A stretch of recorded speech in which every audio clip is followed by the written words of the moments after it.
Te salut! Nu știu dacă ai văzut filmulețul cu consultarea pe care am făcut-o unui domn în legătură cu un Hyundai Tucson. Domnul respectiv m-a rugat să-l ajut. Inițial am pornit cu bugetul maxim de 20.000 de euro adusă acasă. Nu am putut găsi o mașină corectă, nici de o culoare.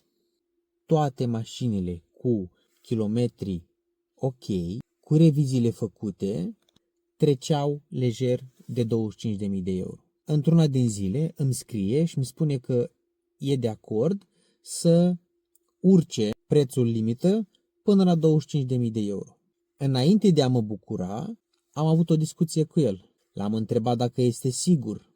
Am vrut să-mi confirme că este o decizie asumată, nu este impulsionat doar de emoție, este 100% hotărât. Drept urmare, în câteva zile am și găsit mașina, un Hyundai Tucson din 2021 cu 72.000 de kilometri, are toate reviziile, va veni din Franța, a fost deja achitată, am rezervat deja transportul, o să revin cu mai multe detalii.